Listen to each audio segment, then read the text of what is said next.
Hi, everyone, and welcome back to our discussion today, which is diabetic ketoacidosis, also known as DKA. So, DKA is a potentially life threatening metabolic acidosis where there is an accumulation of ketones. It occurs as a consequence of an acute insulin deficiency or an inability to use whatever insulin the pancreas secretes. DKA is sometimes the event that leads to an initial diagnosis of diabetes.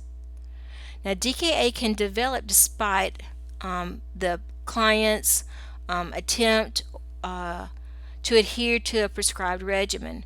But sometimes you have what's called unstable or brittle diabetics, and they may be very difficult to control their blood sugar, so they may develop a DKA. DKA can also be the circumstance of an infection. Say a patient has a severe sepsis, a severe infection, that can cause them to go into DKA, as well as noncompliance that can cause them to go into DKA as well. So, with DKA, the amount of glucose that's transported across cell membranes decreases, and the liver increases its production of glucose. The blood glucose levels become elevated, and the kidneys attempt to excrete the glucose. So, this is beyond their renal threshold. In the process, there's excessive amounts of water, sodium, and potassium excreted as well. The client can become very dehydrated, their skin can be warm, dry, and flushed. Stored fat is then broken down, causing ketones to accumulate in the blood and the urine. So, as these ketones mount, the pH of the blood becomes acidic. So the clients begin to breathe really rapid and deep to get rid of that carbon dioxide that's building up, that's forming that carbonic acid. So they have those Kussmaul's respirations that are occurring during this time. And if the condition can be severe and if it's prolonged, the patient can become comatose, and without treatment, death can result if untreated or ineffective treatment of DKA. So DKA can be, like I said, a very life-threatening condition. So we have some early signs of DKA, and they can be kind of vague, but once you kind of start noticing or learn or you actually see these in practice, it'll be easier to understand. So they'll have weakness, thirst, anorexia, vomiting and drowsiness, and abdominal pain can develop too. Their cheeks can be flushed and the skin and mouth be very dry. The breath has an odor of acetone or a fruity odor to it, a really fruity odor. Like I said, they'll have those Kussmaul's respirations because they're trying to rid the body of that built up CO2. Because of that excess excretion of water, they have that rapid heart rate, and then they have that low blood pressure. So that's your sign of dehydration right there. The patient can become unresponsive and yet restless at the same time. They can just, be just, like I said, totally unresponsive, and they'll just be thrashing all over the bed. Blood glucose levels are really elevated. I have seen glucose levels as high as 12 and 1400. Remember that the urine contains glucose and the ketones, and then that pH is low as well.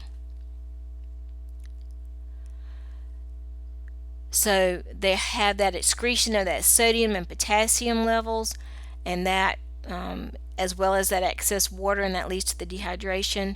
So you just have to make sure that you are aware that that's what's going on with your patient when you're doing those assessment findings. So your medical management of DKA is going to be depends on the severity of the DKA. So it depends on how severe it is. The main goal of treatment for DKA is number one, reduce the elevated blood glucose. Number two, correct that fluid and electrolyte imbalance. And number three, clear the urine of blood, urine and blood of ketones. We want to make sure we get rid of those ketones. The best way to accomplish this is IV insulin. Most of the time, we're going to give IV insulin in a continuous infusion. It's going to be regular insulin, and we start that usually at 5 units an hour and follow a protocol. So every time we check a blood sugar, we adjust the insulin drip to what the protocol says. So if the blood sugar goes up, we increase the insulin drip. As the blood sugar comes down, we decrease the insulin drip. We also give large amounts of IV fluid because remember, they're excreting excessive amounts of water. So we will run IV fluids initially 500 milliliters an hour for probably at least the first hour, and then decrease it to 250 milliliters an hour, depending on how quickly we get the patient out of DKA. So we're going to give IV fluids and IV insulin to reverse that DKA. And we're going to diagnose that with lab work. We're going to diagnose DKA with lab work. We're going to look at the blood glucose levels. We're also going to look at the ketones in the blood and in the urine. And we're also going to look at an ion gap. An ion gap, we're going to look at that as well to see the standing of our DKA. As far as the nursing management goes, as a nurse, you have to monitor those IV fluids closely and really keep an eye on those blood sugar readings to make sure that you are adjusting that insulin accordingly. Because just as you have that patient in DKA, know that if they have that insulin drip going, you can cause hypoglycemia in just a matter of a few minutes. So you really have to monitor the patient's assessment and monitor those vital signs and those IV fluids continuously. Lots of times we'll put them in an ICU area, put them on a heart monitor, and monitor those that EKG. We're going to look for any signs of hyperkalemia with peak T waves and bradycardia. Like I said, we're going to look at that blood glucose level, make sure it's monitored all the time. We got to assess that patient for fluid overload because remember, even though they're in DKA and they're dehydrated and we're giving them all that fluid, 250 to 500 milliliters an hour, we can easily put a patient, especially an older patient, into fluid overload. So we can cause them to go into congestive heart failure. So you have to stay on top of that and monitor those lung sounds, look for those signs of fluid overload.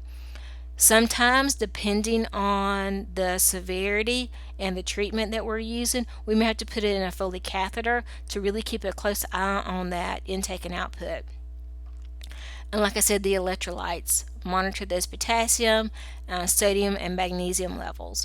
And we end the treatment for DKA whenever we feel that the patient has come out of DKA, and we do that by looking at their lab work. And lots of times it's just tapering off their fluid and starting them on sub-Q insulin after we have stopped the IV insulin. And that's your management for your DKA. And if you have any further questions regarding DKA, please feel free to get in touch with me via email or text. Thank you.